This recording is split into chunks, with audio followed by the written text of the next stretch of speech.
Good morning students. मैं Rajesh Prasad, director of foundation physics classes Hazaribagh.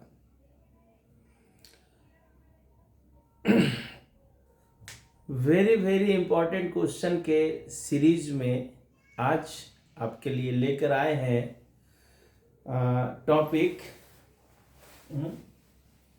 Important questions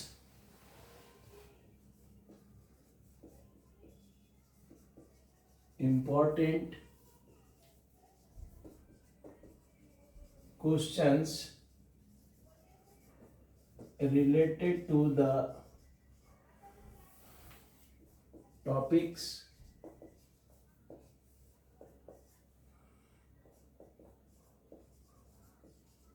electric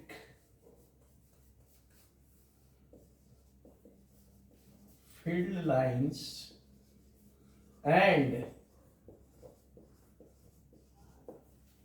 electric flux, है ना। तो देखिए, इस टॉपिक से अभी तक 2 क्वेश्चन पूछा है। पहला क्वेश्चन है बच्चों, define electric field lines, mention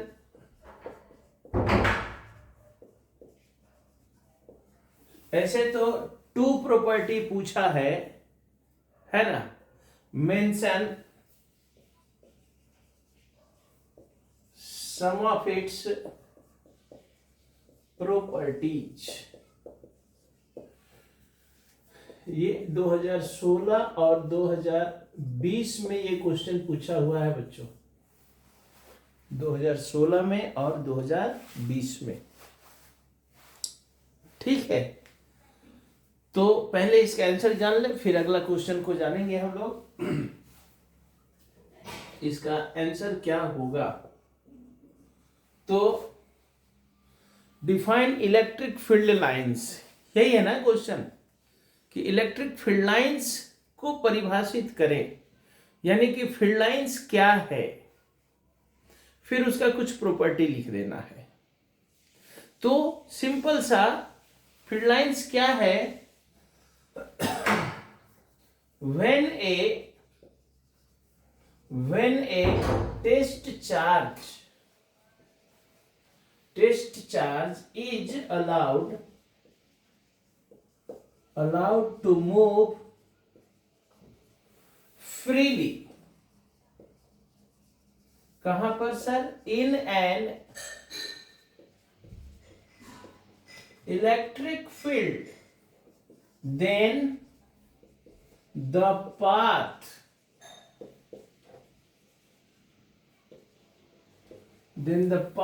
followed by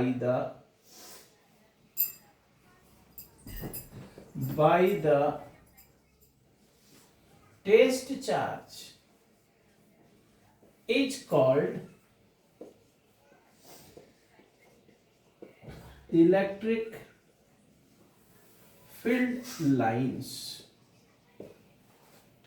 ये है इलेक्ट्रिक फील्ड लाइंस। क्या है? तो अगर किसी टेस्ट चार्ज को किसी इलेक्ट्रिक फील्ड में फ्री मूव करने के लिए छोड़ दिया जाए,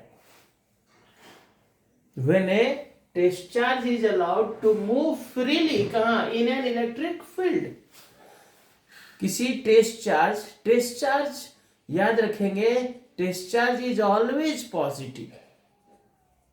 तो ये बात याद रखेंगे ना, तो इनका प्रॉपर्टी समझने में आसानी होगी।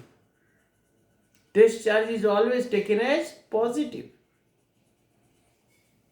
तो कह रहा है कि अगर किसी टेस्ट चार्ज को किसी इलेक्ट्रिक फील्ड में फ्री मूव करने के लिए छोड़ दीजिए, then the path followed by the test charge, तब वो टेस्ट चार्ज जिस पाथ को फॉलो करेगा, यानी जिस पाथ से होकर मूव करेगा, वो उस इलेक्ट्रिक फील्ड में उसी पाथ को हम is called electric field lines. ठीक है, या एक और तरह से लिख सकते हैं, और electric field lines are the pictorial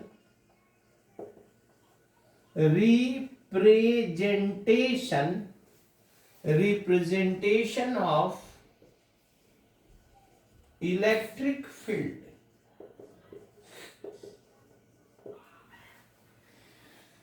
किसी चार्ज के या किसी सिस्टम ऑफ चार्ज के फील्ड को दर्शाने के लिए एक पिक्चर का, एक डायग्राम का हेल्प लिया जाता है। Then that pictorial representation of electric field is called electric field lines. Electric field को दर्शाने के लिए जिस डायग्राम, जिस पिक्चर का हम लोग हेल्प लेते हैं, that picture is called field lines, the pictorial representation of electric field. ठीक है, अब इसका कुछ प्रॉपर्टी है।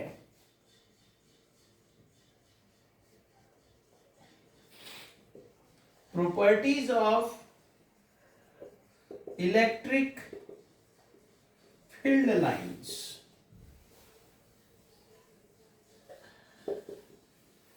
क्या है भाई? तो पहला property, electric field lines, electric field lines always starts from positive charge and end at the negative charge।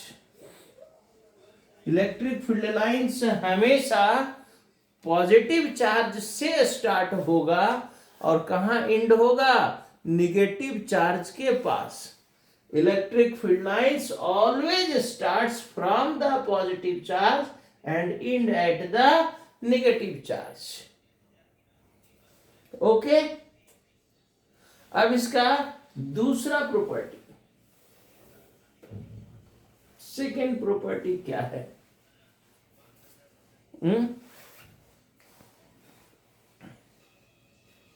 अब इसका दूसरा प्रॉपर्टी क्या है भाई? तो सिंपल सा बात है, electric field lines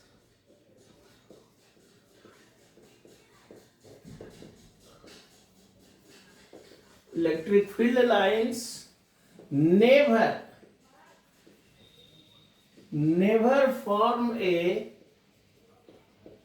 closed loop। Electric field lines कभी भी क्लोज लूप नहीं बनाता है। क्लोज लूप बनाने का मतलब क्या हुआ? जहां से स्टार्ट होना है वहीं आके एंड हो जाता है, अगर then it is a close loop. तो क्या कभी इलेक्ट्रिक फील्ड लाइंस प्लस से स्टार्ट होकर प्लस में ही एंड होगा? नहीं होगा।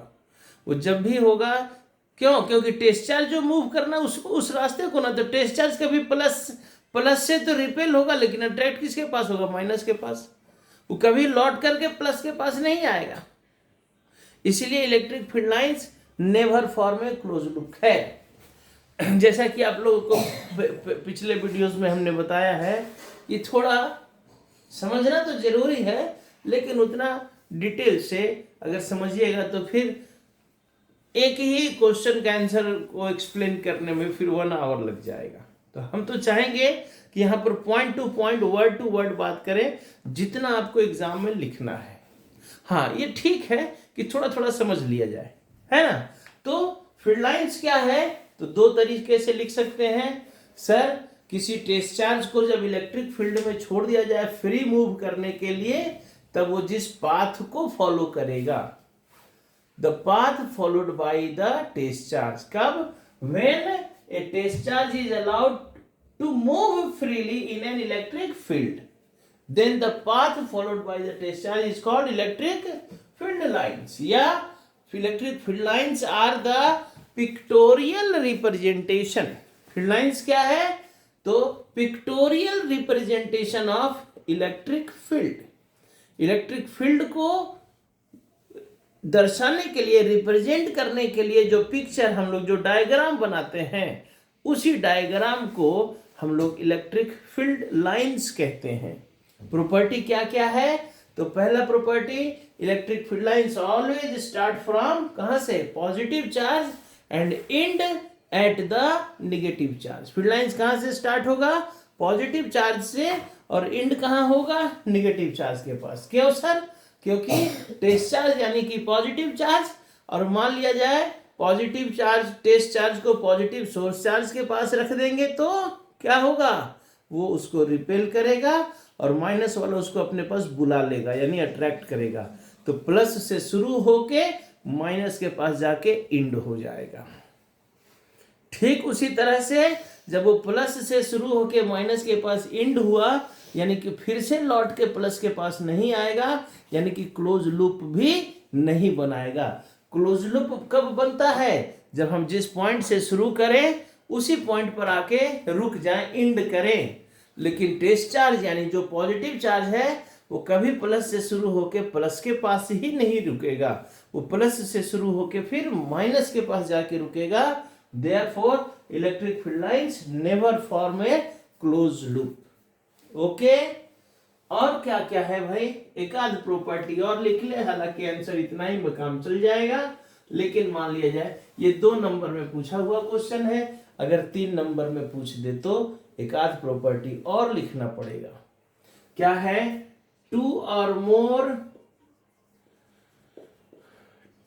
more electric field lines never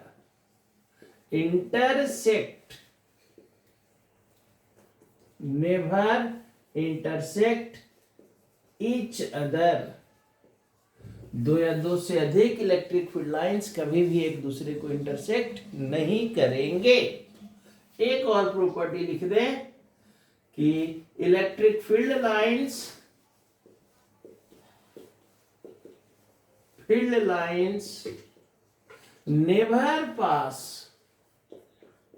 never pass through a conductor। Electric field lines किसी कंडक्टर से होकर के पास नहीं कर सकता है। ये था आपका आंसर। ओके, तो ये 2016 में और 2020 में पूछा हुआ क्वेश्चन है। इसके आंसर को आपको इस तरह से लिखना पड़ेगा। क्या क्वेश्चन है एक बार फिर से रिपीट कर दें कि define electric field lines. Electric field lines को डिफाइन करें और mention some of its properties, और इसके कुछ गुणों को, प्रॉपर्टीज को लिखें, मेंशन करें। तो फील्ड लाइंस क्या हुआ? तो सर अगर किसी when a test charge is allowed to move freely, अगर एक टेस्ट चार्ज को क्या परमिशन दे दिया जाए, क्या अलाउ किया जाए? फ्री मूव करने के लिए। कहां पर? इन एन इलेक्ट्रिक फील्ड, किसी इलेक्ट्रिक फील्ड में। Then the path followed by the test charge, तब वो टेस्ट चार्ज जिस पाथ को फॉलो करेगा is called electric field lines.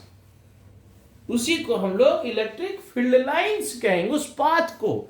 यानी फील्ड लाइंस क्या है? It is a path followed by a test charge. अब इस पाथ का प्रॉपर्टी क्या है? तो ये जो पाथ है, पहला प्रॉपर्टी फील्ड लाइंस, यानी ये जो रास्ता को हम लोग फील्ड लाइंस नाम दे रहे हैं, this field lines start from the positive charge and end at the negative charge. Field lines कहां से शुरू होगा?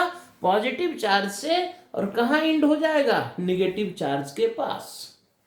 ओके, दूसरा प्रॉपर्टी, सर जब ये पॉजिटिव से शुरू होकर नेगेटिव में एंड होगा तो सर ये कभी भी electric field lines never form a close loop, क्योंकि क्लोज लूप बनाने के लिए जहां से शुरू होना है फिर वहीं पर बंद आकृति, जहां से शुरू होना है फिर वहीं पर आके रुकना चाहिए, तब ये क्लोज लूप कहलाएगा।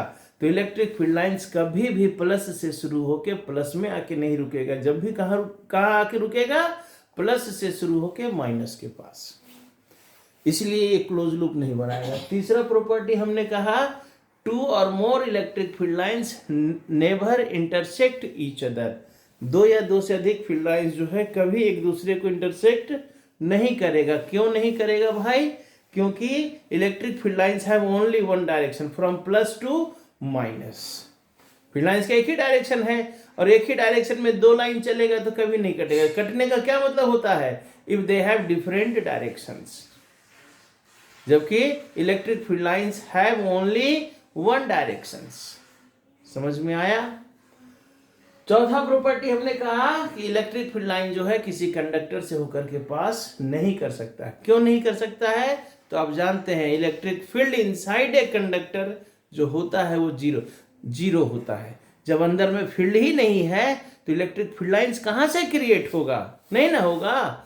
फील्ड लाइंस कहां क्रिएट होगा? जहां फील्ड होगा। फील्ड में टेस्ट चार्ज को रखने के बाद वो जैसे मूव करेगा उस रास्ते को, तो सर कंडक्टर के अंदर में फील्ड होता ही नहीं है।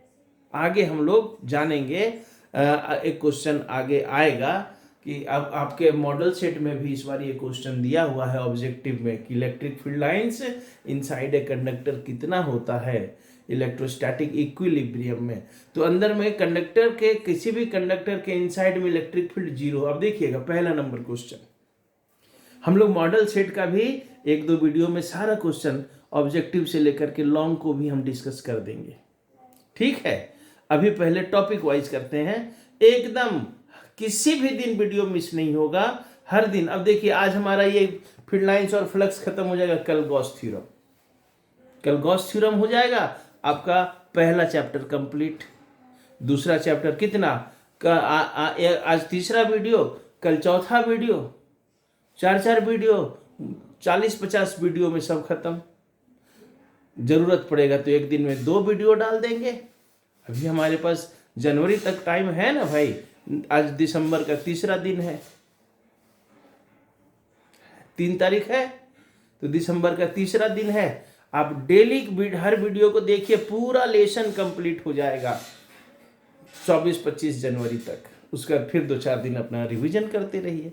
खैर रिवीजन तो अभी भी करना पड़ेगा, लेकिन वही तो कह रहे हैं कि जो भी आप पढ़े हैं थोड़ा थोड़ा भूला लग रहा हुआ है, नहीं समझ में आ रहा है, याद नहीं हो रहा है, वीडियो को देख करके उसको रिपीट करते रहिए। लिख के प्रैक्टिस करना सबसे जरूरी बात है। हम बार बार हर वीडियो में बोल रहे हैं, लिखना पड़ेगा। लिखने से ही एक्यूरेसी, परफेक्शन और स्पीड बढ़ेगा, ठीक है।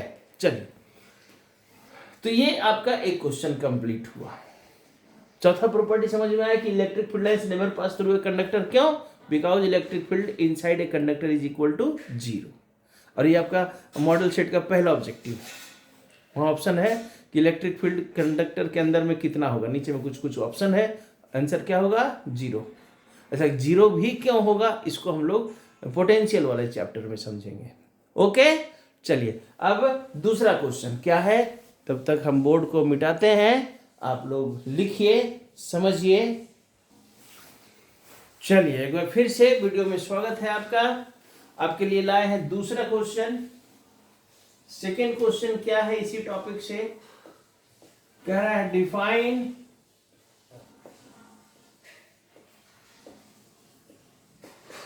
Electric flux, right it's SI unit. इतना ही क्वेश्चन है, लेकिन हम थोड़ा सा इसमें 2 छोटा और क्वेश्चन लिख देते हैं कि right the dimensional formula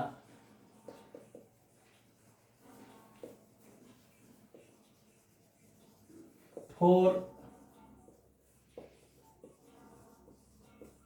electric flux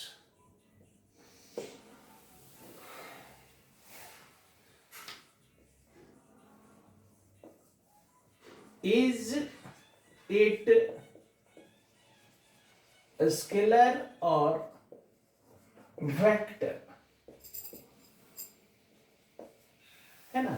ये आपके ये जो आपका क्वेश्चन नंबर ए जो हमने लिखा, ये इस बार आपके मॉडल सेट में आया हुआ है, ऑब्जेक्टिव में 1 नंबर ऑब्जेक्टिव है।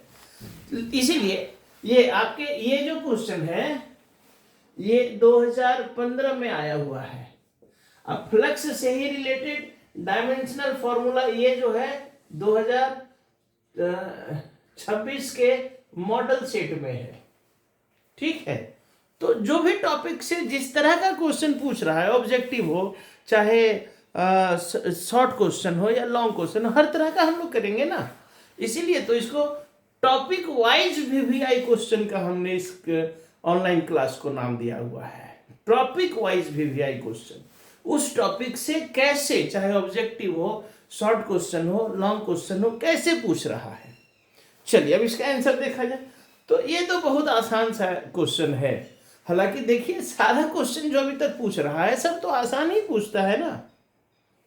प्रीवियस ईयर क्वेश्चन बनाने से क्या होता है ना, कॉन्फिडेंस भी आता है कि अरे ये सब तो पढ़ते समय बहुत आसान आसान था। तो इसलिए पीवाईक्यू कर लेना चाहिए, प्रीवियस ईयर क्वेश्चन करके ही जाना चाहिए हर बच्चे को। ठीक है, क्या होगा इसका आंसर बता देंगे। फ्लक्स क्या है, तो the electric flux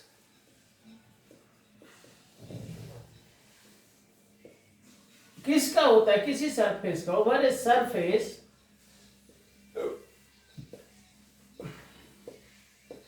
is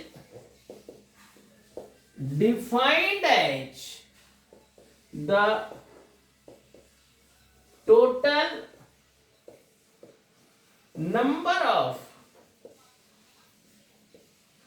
electric field lines, the total number of electric field lines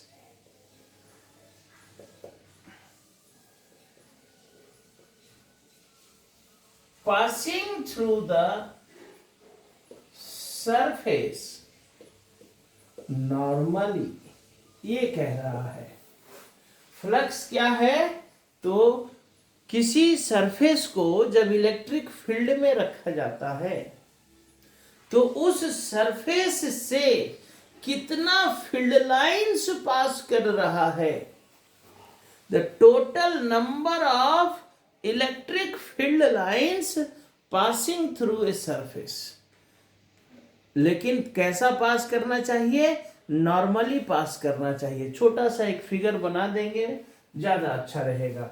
2-4 ऐसा फील्ड लाइंस दिखा दीजिए, किसी भी तरह का ये क्या कहते हैं, यूनिफॉर्म दिखा दीजिए, नॉन यूनिफॉर्म दिखा दीजिए, उससे कोई फर्क नहीं पड़ेगा। और इसमें एक ऐसा सरफेस दिखा दीजिए, तो इससे जितना, इस सरफेस से जितना फील्ड लाइंस पास कर रहा होगा, लेकिन पास कैसा करना चाहिए, कंडीशन है field lines must pass through the surface normally. Field lines जो है सरफेस से नॉर्मली पास करना चाहिए। ठीक है, हाँ नॉर्मल, वो अगर सर नॉर्मल नहीं पास करेगा तो क्या फ्लक्स नहीं होगा, होगा, लेकिन उसको फिर अलग तरीके से कैलकुलेट करना पड़ेगा। लेकिन चूंकि यहाँ सिर्फ कह रहा है डिफाइन इलेक्ट्रिक फ्लक्स, तो वो कंडीशन नहीं लगाना है। तो जो ओरिजिनल डिफिनेशन है इसको लिख देना है कि the total number of electric field lines passing through the surface normally, the electric flux over a surface is defined as the total number of electric field lines passing through the surface normally. Okay, अब थोड़ा सा इसको calculate करते हैं, इसको लिख देते हैं, it is denoted by phi, so phi is equal to E into area। बस इतना लिख करके हम लोग काम चला लेंगे, हो गया। डिफिनेशन के साथ बार बार बोल रहे हैं, अगर कोई क्वेश्चन में किसी टॉपिक को डिफाइन करने बोला है तो डिफिनेशन के साथ उसका अगर मैथमेटिकल फॉर्मूला है लिख देते हैं तो एक अच्छा इंप्रेशन बनता है कि हाँ बच्चा जो है कुछ एक्स्ट्रा भी लिखा। साइंस है ना, यहाँ वर्ड का कोई मतलब नहीं है। तो ये हमारा हो गया इलेक्ट्रिक फ्लक्स। अब इसका एसआई यूनिट, जब फॉर्मूला लिख दिए तो यूनिट लिखना आसान है, एसआई यूनिट क्या हो जाएगा इसका? SI unit of phi is क्या? इलेक्ट्रिक फील्ड के लिए क्या होता है? Newton per coulomb into metre square, इसको अरेंज करके लिख देंगे न्यूटन मीटर स्क्वायर पर कूलम। ये फाई का एसआई यूनिट हो जाएगा न्यूटन मीटर स्क्वायर पर कूलम। ठीक है, अब इसका डायमेंशनल फॉर्मूला क्या हो जाएगा सर? तो याद रखिए ना, अब हमने निकाल के बताया, आपको एग्जाम में निकालने की जरूरत नहीं है, डायरेक्ट इसको लिख देना। डायमेंशनल फॉर्मूला क्या हो जाएगा? डायमेंशनल फॉर्मूला इज, फाई का डायमेंशनल फॉर्मूला क्या हो जाएगा बताइए? न्यूटन मीटर स्क्वायर पर coulomb.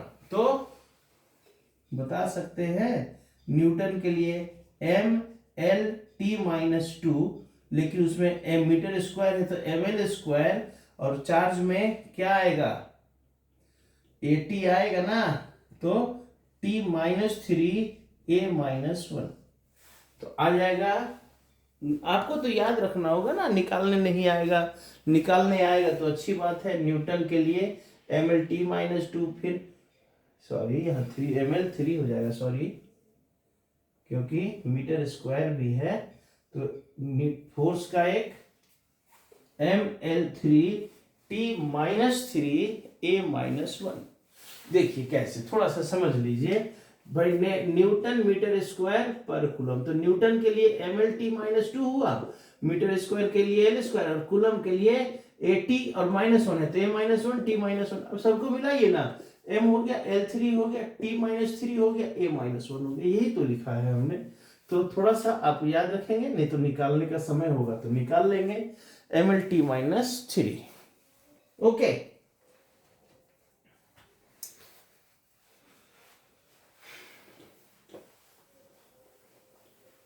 M L three T minus three A minus one, ये it is the dimensional formula of electric flux. अब आगे क्या कह रहा है? इज इट स्केलर और वेक्टर? तो एक लाइन का इसमें आंसर और आएगा, क्या आएगा सर? तो इज इट स्केलर, और क्या ये स्केलर है कि वेक्टर है? तो जैसा कि डिफिनेशन कह रहा है, field lines are the flux are the number of field lines, so it is electric flux is a scalar quantity. Electric flux क्या है? एक स्केलर क्वांटिटी है। चलिए देखिए, हो गया आंसर कंप्लीट। कुछ आया समझ में? चलिए एक बार फिर से रिपीट करा दे भाई। क्या है क्वेश्चन? है कि define electric flux, right it's SI unit. तो फ्लक्स क्या है?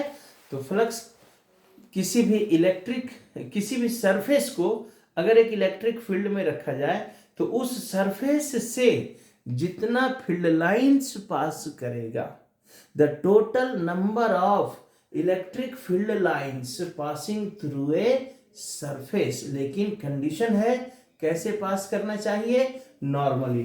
तो कह रहा है the electric flux over a surface is defined as the total number of electric field lines passing through the surface normally. थोड़ा सा फिगर दिखा दिए। अब इसका फॉर्मूला कैसे कैलकुलेट होगा? तो E into area, product of electric field and area of the surface, जितने के फील्ड में रखे हैं और जिस सरफेस को रखे उसका एरिया। ठीक है, तो अब इसका एसआई यूनिट क्या हो जाएगा? न्यूटन मीटर स्क्वायर पर कूलम। डायमेंशनल फॉर्मूला क्या हो जाएगा? M L three T minus three A minus one. और कह रहा है कि इज इट स्केलर और vector? Then electric flux is a scalar quantity. Okay, देखिए ये हो गया आंसर कंप्लीट। ठीक है, तो ये आपका electric field lines and flux. कल हम लोगों ने 2-3 क्वेश्चन देखा, 2 क्वेश्चन देखा, एक न्यूमेरिकल देखा फील्ड से रिलेटेड, आज फील्ड लाइंस और फ्लक्स का क्वेश्चन देखा। लेकिन एक क्वेश्चन और है जो इम्पोर्टेंट तो है, लेकिन शायद अभी तक पूछा नहीं है, क्योंकि जो हमारे पास PYQ का जो क्वेश्चन बैंक है वो 2014-15 के बाद का है। हो सकता है उसके पहले पूछा है, लेकिन वो पूछा जरूर है। और वो क्या है, electric field due to dipole on the axial position. ठीक है, इक्वेटोरियल पोजीशन तो पूछा है, कल आपको बताए हैं, लेकिन एक्सियल पोजीशन भी एक इंपॉर्टेंट क्वेश्चन बनता है, तो आज हम लोग उसकी भी चर्चा कर लेंगे। ओके बच्चों, तो इसको आप लोग लिखिए और याद कीजिए, बार बार लिखिए, रिपीट कीजिए। चलिए फिर से एक बार स्वागत है आपका। ये क्वेश्चन की हम बात कर रहे थे कि इलेक्ट्रिक डाइपोल क्या है, डिफाइन इलेक्ट्रिक डाइपोल, और derive an expression for electric field due to an electric dipole. कहां पर? At a point on the axial position. ये भी एक इंपॉर्टेंट क्वेश्चन बनता है। पोटेंशियल में तो खैर ये पूछा है पिछले साल भी, उसके पहले भी, कि डाइपोल के एक्सियल पोजीशन पर पोटेंशियल निकालिए, लेकिन फील्ड भी पूछ सकता है और पूछता भी है। जैसा कि हमने कहा कि हमारे पास जो क्वेश्चन बैंक है, ये न्यू एडिशन का क्वेश्चन बैंक है, इसमें 14-15 के बाद का क्वेश्चंस दिया हुआ है। सर क्यों आपने इसको चुना, पहले वाला क्यों नहीं चुना? अरे भाई, सिलेबस बहुत बार रिवाइज हुआ है। 2008 में सिलेबस रिवाइज हुआ, 12 में रिवाइज हुआ, अभी आपका सिलेबस देखिए 20-22 में फिर से चेंज हुआ है, बहुत सारा टॉपिक्स हटा दिया है। तो जितना पुराना क्वेश्चन बैंक पढ़िएगा ना, और उसमें ऐसा क्वेश्चन देखिएगा कि जिसका आंसर आपको नोट्स में भी नहीं मिलेगा, तो कंफ्यूज हो जाइएगा, अरे, और प्रेशर बढ़ जाएगा। तो जितना हो सके मॉडर्न, यानी कि जितना अपडेटेड क्वेश्चन बैंक, यानी कि जब से सिलेबस रिवाइज हुआ है उसका ना क्वेश्चन बैंक पढ़ने से आपको पता चलेगा। अब जो आपके सिलेबस में नहीं है, वो पढ़ने कभी पढ़ने का था सिलेबस में, अब वो क्वेश्चन देखिएगा तो दिमाग हैंगे ना करेगा बाबू, कि ये तो कहाँ से आ गया, ना नोट्स में मिल रहा है ये क्वेश्चन, ना तो मास्टर पढ़ाया है ये क्वेश्चन, तो दिमाग फिर हैंग कर जाएगा, खिचड़ी बनेगा, दिमाग का दही बनने लगेगा, कहां से आंसर खोजे। ठीक है, तो इसलिए जितना भी अपडेटेड क्वेश्चन बैंक है उसी को फॉलो करना चाहिए। न्यू एडिशन का क्वेश्चन बैंक, न्यू सिलेबस का क्वेश्चन बैंक। पुराना क्वेश्चन बैंक 2006-2004 का क्वेश्चन बैंक क्या कीजिएगा, उस समय तो झारखंड बनबे किया था, हैं? उस समय तो पूरा बिहार वाला सिलेबस से कंबाइंड चलता था। ठीक है, 2008 में जाकर के पहला बार झारखंड अपना सिलेबस लागू किया, 2008 में। तो उसके पहले का पढ़ के क्या करना था? बहुत सारा टॉपिक्स नहीं मिलेगा आपको, इसलिए तो हाँ, लेकिन हाँ, ये क्वेश्चन जो है 2012-13 में पूछा हुआ है, ध्यान में है कि कभी ना कभी पूछा है। इधर नहीं पूछा, इधर इक्वेटोरियल लाइन पूछा, आपको दिखा है 2 बार पूछा इक्वेटोरियल लाइन। तो हो सकता है एक्सियल लाइन जो सेटर हो उसका दिमाग में आ जाए कि भाई ये नहीं, पहले पूछा जाता था, इधर नहीं पूछा गया, डाल दो, इसी को हटा। तो इसलिए इसको पढ़ लेना है। ठीक है, अब करना क्या, सिंपल सा तो आंसर है इसका, भी आपको दिखाते हैं ना। पहले डाइपोल को डिफाइन किया जाए, यहां ऐसे लिखेंगे आंसर में, इलेक्ट्रिक डाइपोल। टॉपिक डाल लेंगे, आपको बार बार बता रहे हैं क्या करने जा रहे हैं, प्रॉपर्टी लिखने जा रहे हैं, डेफिनेशन लिखने जा रहे हैं, एक्सप्रेशन करने जा रहे हैं, उसको लिख दीजिए एक बार। डाइपोल क्या है? It is an arrangement of two equal and opposite charges, equal and opposite charges separated by a small distance। ये हो गया डाइपोल का डिफिनेशन, दो चार्ज का arrangement separated by A small distance. ऐसे भी देखिए ना भाई, डाई का मतलब क्या होता है? Dioxide, dichloride, di यानी दो, है? डाई यानी दो, और पोल यानी ध्रुव, इसको हिंदी में द्विध्रुव भी कहते हैं हम लोग। तो द्वि का मतलब दो, दो चार्ज डाईपोल, डाई यानी कि डाई यानी दो, पोल यानी ध्रुव, दो ध्रुव, द्विध्रुव, दो चार्ज, दो चार्ज कैसा, इक्वल एंड अपोजिट, यानी एक +10 तो दूसरा -10, equal, magnitude same but nature will be opposite, एक प्लस होगा दूसरा माइनस होगा, ठीक है, एक चार्ज का नेचर प्लस, एक चार्ज का minus, but the magnitude will be equal, magnitude क्या होना होगा, सेम रहेगा, एक 10 तो दूसरा भी 10, then this arrangement is called, the arrangement of two equal and opposite charges separated by a small distance is called electric dipole. okay, figure से दिखा दिया, this arrangement is called dipole. अब करना क्या है, इसके लिए एक्सप्रेशन निकालना है, एक्सप्रेशन तो यहां लिखना पड़ेगा ना ऐसा, expression for electric dipole, sorry expression for electric field ना, expression for electric field at a point on the axial position, axial position किसके कारण भाई, due to the dipole, dipole के कारण उस डाइपोल के एक्सियल पोजीशन में इलेक्ट्रिक फील्ड कितना होगा। तो सबसे पहले क्या कीजिए, कंसीडर एन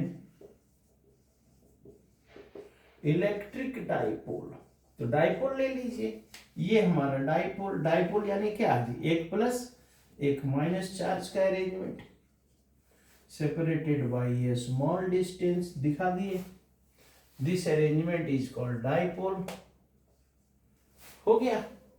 अब हमको इलेक्ट्रिक फील्ड निकालना है सर ना, तो इलेक्ट्रिक फील्ड कैसे निकलेगा, तो पहले इलेक्ट्रिक फील्ड कहां निकालना है, वो पॉइंट कहां लेना है, एक्सियल पोजीशन में। एक्सियल पोजीशन क्या होता है, दोनों चार्ज के बाहर का जो ये जो एक्सिस है, एक्सिस ऑफ द डाइपोल, ये इट इज द एक्सियल, ये जो हो गया, चाहे इधर भी चाहे इधर भी, this is the axial position, P ले लेते हैं और इस पी का डिस्टेंस यहां से आर मान लेते हैं, ठीक है। अब बताया जाए, अब ये हम लोगों ने जो जो काम किया है भाई, यहां थोड़ा सा लेट कर लीजिए ना, लेट प्लस माइनस क्यू, क्या है ये, charges of dipole, 2a dipole length, dipole length, ठीक है। फिर हमने P ले लिया, a point on the axial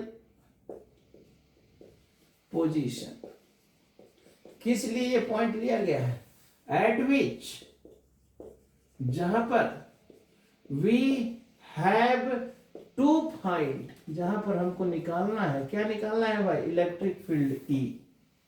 अब P हमने कहा लिया है, R, distance of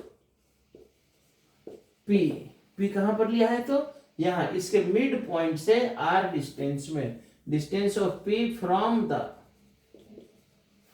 the mid point O of dipole length, dipole length के मिड पॉइंट से R डिस्टेंस पर हम लोगों ने वो पॉइंट लिया, बस, और तो कुछ नहीं है ना, और कुछ नहीं, ये इतना सारा चीज हम लोगों ने लेट किया, डाइपोल लिया, तो डाइपोल का दोनों चार्ज, डाइपोल का लेंथ, एक पॉइंट जहां पर हमको फील्ड निकालना है, और उस पॉइंट का डिस्टेंस।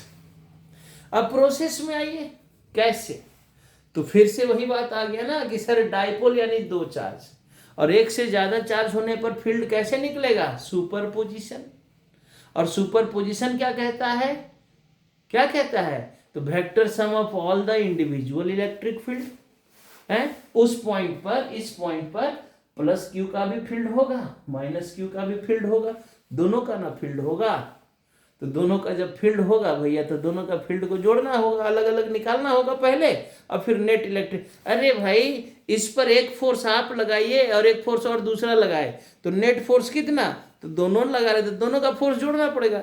लेकिन अब भाई फोर्स जोड़ना है, force is a vector quantity, then vector सम।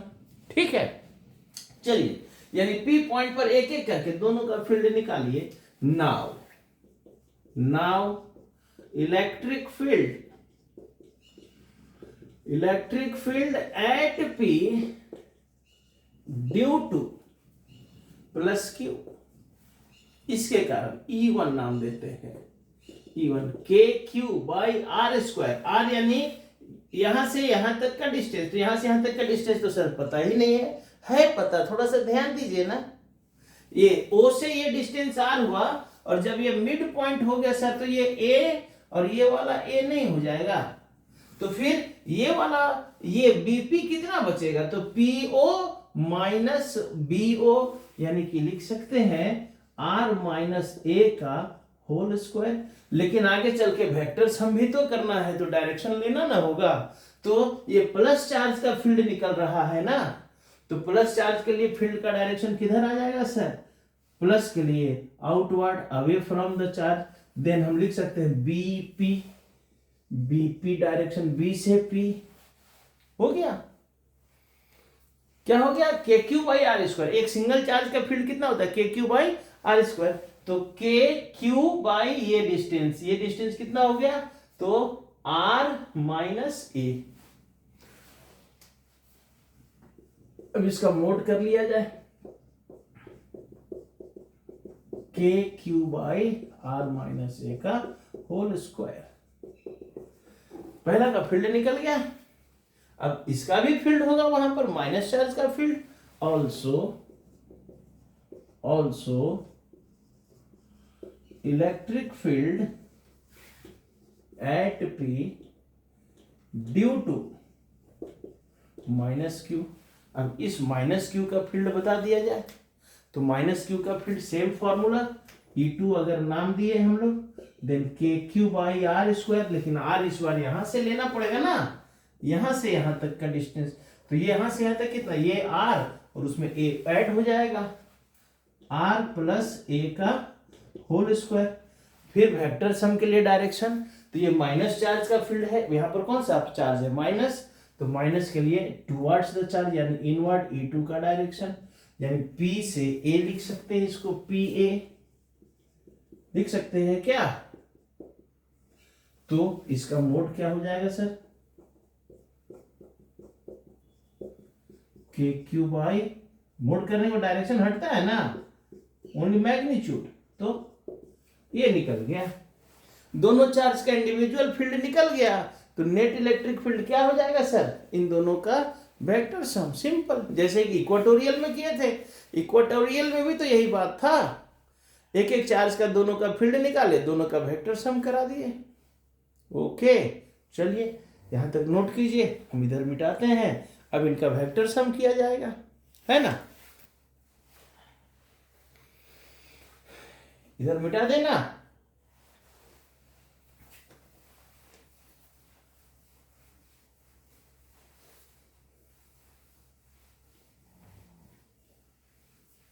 कोशिश करेंगे इतना ही में निपट दें इसको, ताकि टॉपिक पूरा समझने में आसानी हो सके एक साथ।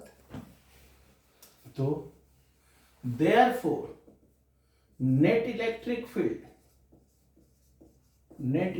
Field at P E equal to E1 plus E2।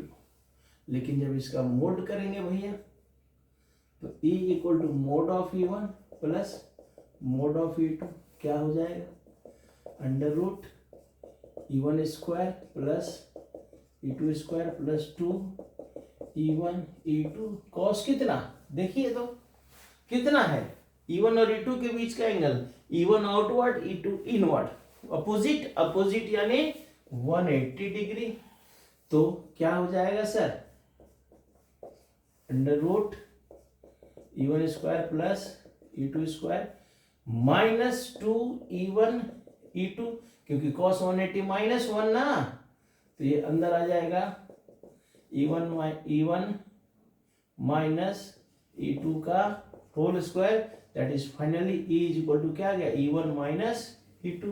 अब हम लोगों ने E1 निकाला हुआ है और E2 भी निकाला हुआ, वैल्यू पुट कीजिए। E1 कितना है, KQ by R minus A का whole square minus KQ by R plus A का होल स्क्वायर। चलिए अब इसको सॉल्व कर दीजिए, जो आएगा सो फाइनली आंसर हो जाएगा यहां से। चलिए अब इसको हम इधर आ जाते हैं। E इज इक्वल टू यहां से K और Q common, 1 by R minus A का whole square plus minus 1 by R plus A का होल स्क्वायर। अब कैसे किया जाए भाई, तो KQ ये नीचे में आ गया, R माइनस A का होल स्क्वायर और R प्लस A का होल स्क्वायर, ऊपर क्या हो जाएगा, R प्लस A का whole square minus R minus A का होल स्क्वायर। अब इसको सॉल्व कर लेते हैं, KQ बाहर रहने दीजिए, R square plus A square plus 2RA minus R square minus A square plus 2RA आ जाएगा यहाँ पर, divide by R minus A R square minus A square का होल स्क्वायर हो जाएगा। देखिए A minus B A plus B, A square minus B square हो गया ना। कैलकुलेशन है सिंपल, ये देखिए minus R square minus A square cancel, तो बच गया KQ into 4RA divide by R square minus A square का होल स्क्वायर। इसको एक स्टेप बढ़ाते हैं, KQ 2A इंटू 2R कर लें, क्या हो जाएगा, R square minus A square का whole square, that is finally क्या हो जाएगा जी, Q into 2AP 2KP R by R square minus A square का होल स्क्वायर। दिस इज एक रिक्वायर्ड एक्सप्रेशन। देखिए चलिए एक बार शुरू से समझ लें। क्वेश्चन क्या था कि define electric dipole, electric dipole को डिफाइन कीजिए। तो भैया डाइपोल यानी कि arrangement of two equal and opposite charges. अब डाइपोल का फील्ड निकालने बोल रहा है, कहां पर, एक्सियल पोजीशन में। तो सबसे पहले तो डाइपोल क्या है, दो चार्ज का अरेंजमेंट, और एक्सियल पोजीशन में वो पॉइंट हमने ले लिया, ये डाइपोल लिया तो उसका दोनों चार्ज और लेंथ, और P हमने लिया है ये एक्सियल पोजीशन में इसका एक पॉइंट जहां पर हमको फील्ड निकाल, at which we have to find electric field. और P कहां लिया एक्सियल पोजीशन में, तो सर सेंटर से यानी मिड पॉइंट से R डिस्टेंस में, वो R यहां हमने मेंशन कर दिया। ये सारा चीज लेट कंसीडर कर लेना होगा। प्रोसेस सिंपल सा है, क्योंकि डाइपोल का फील्ड निकालना है और dipole is an arrangement of two charges, यानी दो चार्ज, एक से ज्यादा चार्ज। अब भाई एक से ज्यादा चार्ज होगा तो क्या होगा, तो हम जान रहे हैं सर एक से ज्यादा चार्ज होने पर सुपरपोजिशन प्रिंसिपल अप्लाई किया जाता है।